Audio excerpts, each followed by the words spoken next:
Hari yang baik dan berkah bagi kita semua. Pada video kali ini saya akan coba membahas apa itu belanja negara dan kemana saja belanja negara itu disalurkan. Ya, harapannya setelah menonton video ini teman-teman memiliki literasi keuangan publik atau keuangan negara dan kebijakan fiskal yang lebih baik dari sebelumnya, atau yang kalau sudah paham ya reminder aja, menyegarkan kembali gitu apa yang sudah kita ketahui. Jadi dalam APBN itu teman-teman, belanja negara itu dibagi dua. Pertama belanja pemerintah pusat, kemudian transfer ke daerah dan dana desa. Yang belanja pemerintah pusat ini itu disalurkan melalui kementerian lembaga, dan juga ada nanti yang melalui non kementerian lembaga seperti subsidi pemerintah yang disalurkan misalnya ke PLN untuk listrik gitu, atau BBM ke Pertamina. Nah, yang transfer ke daerah dan dana desa ini sering kita singkat sebagai TKDD, itu ada yang namanya dana bagi hasil, kemudian dana alokasi umum, kemudian ada namanya dana alokasi khusus, baik yang bersifat fisik ataupun non fisik. Kemudian ada dana otonomi khusus. Ini diberikan kepada daerah seperti provinsi-provinsi di wilayah Papua, kemudian Provinsi Aceh, kemudian juga ada dana tambahan infrastruktur provinsi-provinsi di Papua ya, karena kenapa pemerintah mengeluarkan kebijakan tersebut untuk mengejar ketertinggalan saudara-saudara kita secara infrastruktur dan pembangunan di wilayah Papua dengan daerah-daerah lainnya. Karena selama ini kan kita tahu Papua cukup tertinggal gitu, sehingga konsentrasi pemerintah saat ini fokus bagaimana mengejar ketertinggalan itu agar saudara-saudara kita di Papua juga bisa merasakan pembangunan dan manfaat pembangunan seperti kita-kita di kota-kota besar lainnya. Kemudian yang kelima itu ada yang namanya disebut dana keistimewaan daerah istimewa Yogyakarta. Ini khusus untuk Yogyakarta karena secara undang-undang mereka memiliki daerah keistimewaan sama tadi seperti Provinsi Aceh, makanya ada dana khusus untuk Aceh. Kemudian keenam ada yang namanya dana desa. Baru nanti yang ketujuh terakhir insentif fiskal, ini diberikan kepada daerah-daerah yang memiliki kinerja cukup baik ya, untuk memotivasi lah agar masing-masing daerah berkompetisi dalam hal kebaikan untuk terus meningkatkan kesejahteraan masyarakatnya. Nah, mungkin akhir-akhir ini teman-teman sempat rame ya gitu, isu DBH gitu. Kenapa ya DBH itu tidak diberikan saja semua kepada daerah penghasil, kenapa ada dibagi-bagi lagi? Gini teman-teman, DBH itu atau dana bagi hasil itu memang diberikan kepada daerah penghasil dan juga daerah non penghasil. Daerah penghasil itu adalah yang menghasilkan, mendapatkan bagian tertentu, persentase tertentu dan lebih besar gitu. Tapi kenapa daerah lain juga tidak juga kebagian? Ya karena gini, tentunya namanya dana bagi hasil itu khususnya apalagi yang terkait sumber daya alam dan migas, itu kan menimbul saat eksplorasi eksploitasinya itu kan menimbulkan eksternalitas negatif ya bagi daerah sekitarnya. Kedua juga hasil-hasil bumi itu yang dieksploitasi eksplorasi tadi itu kan tidak bisa langsung ujuk-ujuk dikirim misalnya atau dijual, tapi kan dia ada mobilitas transportasi dari dan keluar tempat lokasi, sehingga tentu melibatkan daerah sekitarnya dan provinsinya itu, sehingga apa? Wajar kalau daerah sekitarnya, kabupaten kota sekitarnya dan provinsi juga mendapatkan bagian, karena tadi untuk sebagai kompensasi lah terhadap eksternalitas negatif yang mereka terima. Karena di daerah A misalnya itu ada kegiatan pertambangan, tentu mobilitas truk segala macam ini lewat melalui kabupaten sekitarnya dan provinsi ke pelabuhan misalnya. Nah, tentu menjadi sangat objektif ketika daerah lainnya juga harus mendapatkan bagian karena mereka mendapatkan tadi dampaknya. Kedua, bahwa tidak semua daerah punya sumber daya alam, teman-teman. Sehingga memang sebagian memang untuk daerah lainnya nanti kenapa daerah non penghasil juga kebagian.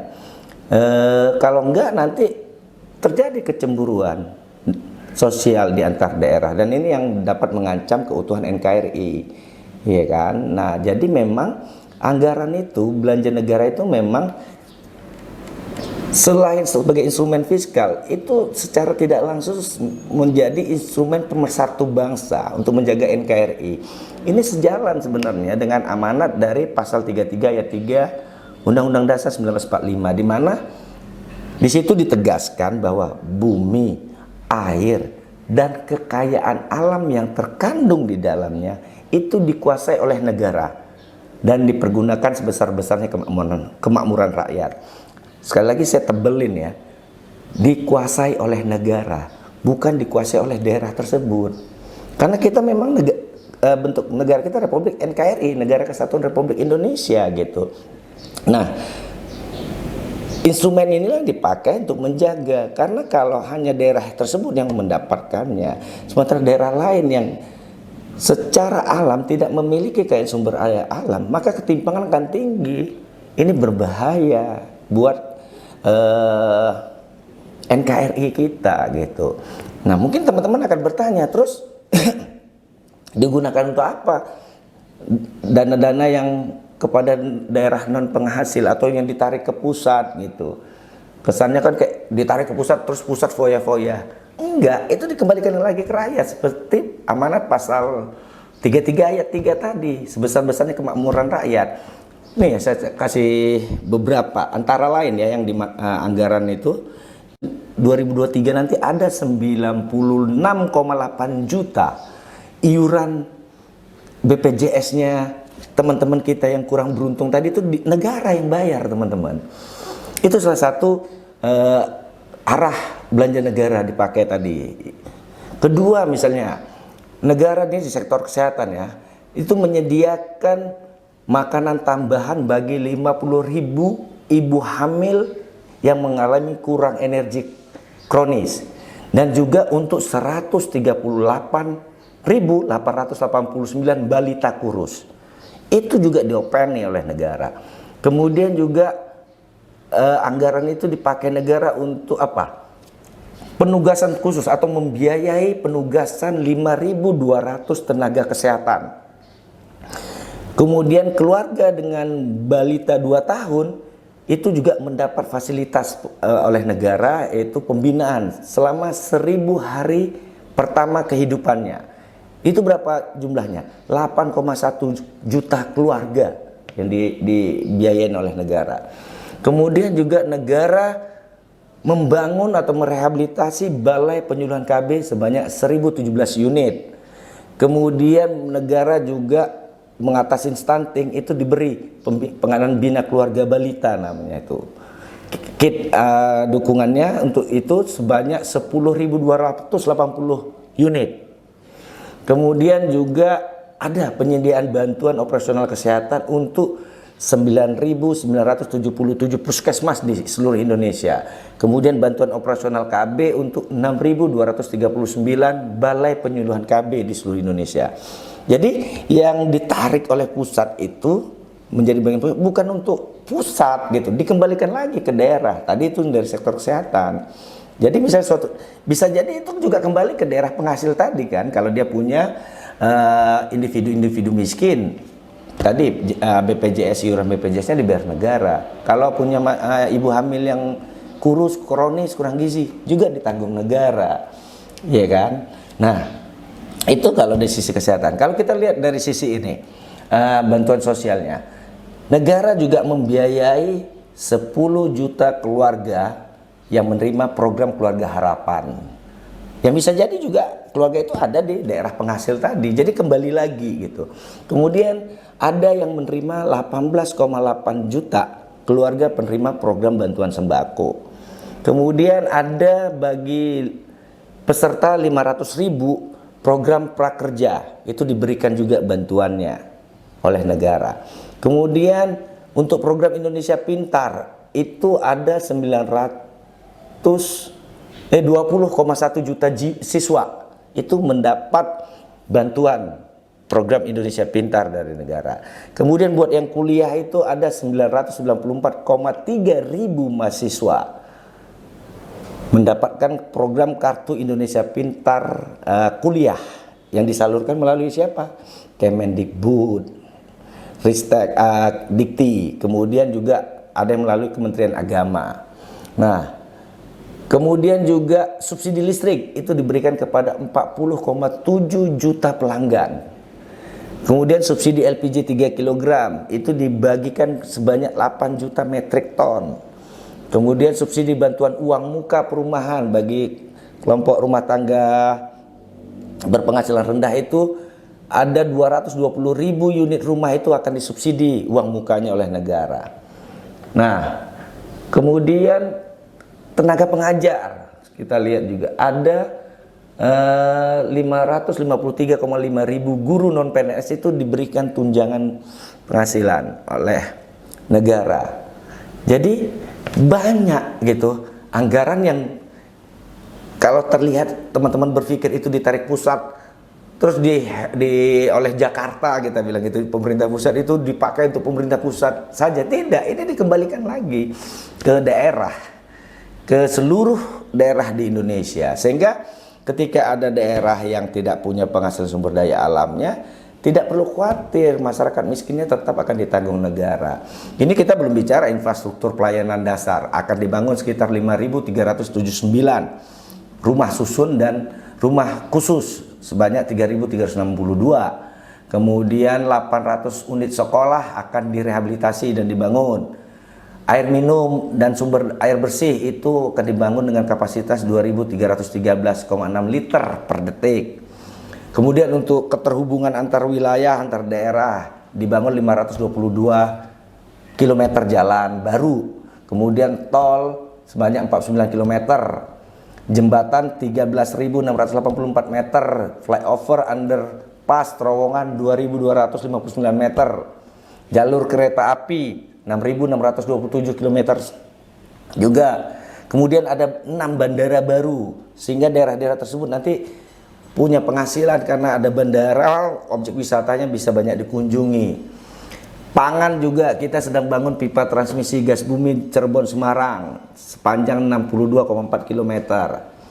Jaringan irigasi ada 6.900 hektar dan rehabilitasi jaringan 98.700 hektar.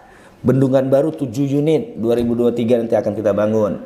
PLTS terpadu di wilayah 3T, tertinggal, terluar, terdepan itu ada 12 unit akan dibangun.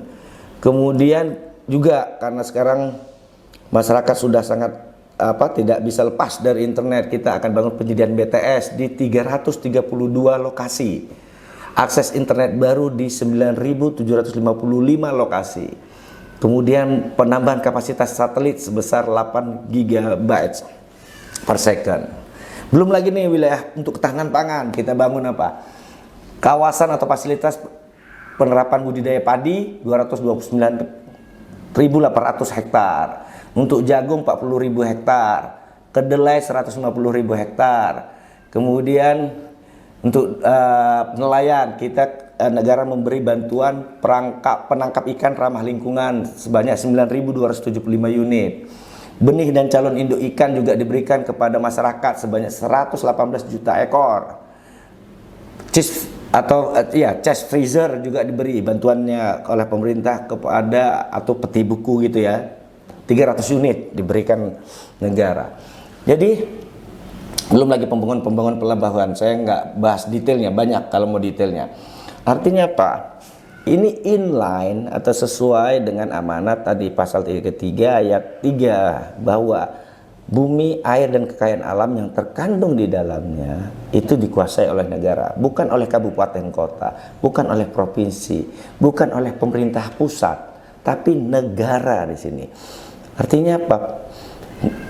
Inilah yang harus dikelola agar semua wilayah NKRI ini mendapatkan manfaat dari sumber daya alam, yang kekayaan sumber daya alam yang kita miliki. Jadi sangat miris ketika kita berpikir sangat lokal, sangat sektoral, bahwa sumber daya alam kita hanya untuk kita saja. Jadi harapannya dengan video ini kita semakin bijak melihat sebuah kebijakan. Jangan lagi berpikir secara sektoral dan lokal, tapi kita melihatnya dalam satu kesatuan NKRI.